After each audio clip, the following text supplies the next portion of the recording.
محترم سامعین، نماز میں جہاں بے پناہ روحانی فوائد اور اجر عظیم ہے، وہاں جدید تحقیق نے ان گنت طبی خصائص اور بے شمار بیماریوں کا علاج جو ہے وہ تدارک بھی مشاہدہ بھی کیا ہے، جو صرف نمازی ہی جان سکتا ہے۔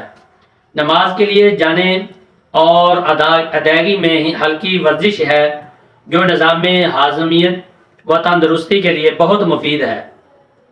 نماز کی ادائیگی کی حرکات کی بنا پر امراض قلب کی درستگی اور دوران خون اعتدال پر رہتا ہے۔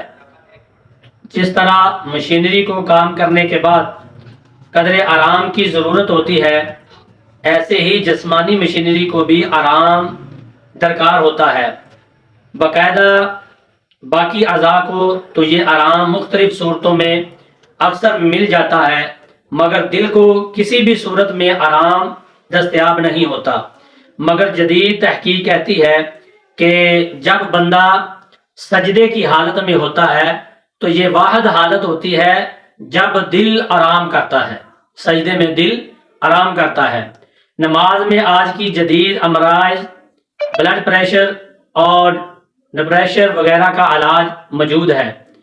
پابندی نماز کو گھٹنوں اور جوڑوں کا درد نہیں ہوتا جو نماز کی پابندی کرتا ہے یا کم ہوتا ہے، اور انسان چاق و چون جو ہے ایسی چیزوں سے پرہیز رکھتا ہے، یعنی کہ زیادہ شور مچانا، چون چرا کرنا، ایسی چیزوں سے پرہیز رکھتا ہے۔ ایک مصری سرجن ہے، اس کا انکشاف ہے کہ 40 مریضوں پر تحقیق کے بعد وہ اس نتیجے پر پہنچا ہے کہ ریڑھ کی ہڈی کی بیماری میں مبتلا افراد کے لیے نماز کی حرکات بے حد مفید ہے، اور جو انسان اس بیماری میں مبتلا ہے ان کو چاہیے کہ نماز کی پابندی کریں۔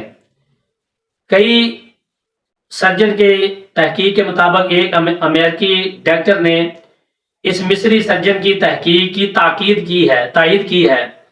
نمازی کا چہرہ تر و تازہ رہتا ہے۔ ایک امریکن ڈاکٹر نے کہا ہے کہ اگر عورتوں کو پتہ چل جائے کہ نماز میں لمبے سجدے کی وجہ سے چہرہ خوبصورت ہو جاتا ہے تو وہ سجدے سے سر ہی نہ اٹھائیں۔ تو محترم سامعین، کئی ڈاکٹروں کی تحقیق ہے، کہا جاتا ہے کہ اگر نماز دھیان یعنی خشوع سے پڑھی جائے تو یہ خودکشی سے روکتی ہے۔ یہی وجہ ہے کہ انسان اسلام میں خودکشی جو ہے وہ حرام ہے، اور یہی وجہ ہے کہ اسلام میں خودکشی کا حکم اور رجحان دیکھنے کو بہت ہی کم ملتا ہے۔ اسی تحقیق میں جو ہے وہ پروفیسر ڈاکٹران مریضوں کو نماز کی طرح کا مراقبہ کراتے ہیں، جس میں مریض کو اپنی توجہ صرف ڈاکٹر کی طرف ہی رکھتے ہیں، اور ڈاکٹر کی طرف رکھتے ہیں۔ تاکید کی جاتی ہے ڈاکٹر کی طرف سے کہ اس مشق سے مریض خودکشی سے خود ہی جو ہے وہ توجہ ہٹا لیتا ہے۔ نماز کی افضلیت کے بارے میں ایک معروف یورپی ماہر روحانیت اپنی کتاب میں لکھتا ہے کہ حرص، طمع، لالچ اور جو ہے چغلی وغیرہ آدمی انتہائی خشوع اور خضوع سے نماز کو ادا کرے تو ان تمام گناہوں اور مرضوں سے آدمی نجات پا لیتا ہے۔ تو اسی طرح ایک اور پروفیسر ڈاکٹر لکھتا ہے کہ توجہ کے ساتھ نماز سکون کے ساتھ پڑھی جائے، نماز کا حصہ نہیں بلکہ سکون کا حصہ ہے نماز۔ اگر روحانی مقام اور سکون لینا چاہتے ہو تو وہ کہتا ہے کہ نماز پڑھو۔ ایک صحافی نے ارے قمر اپنے یورپ کے سفر نامے میں لکھتے ہیں کہ مجھے نماز پڑھتے ایک انگریز نے دیکھا کہ میں کھڑا ہو کے نماز پڑھ رہا ہوں۔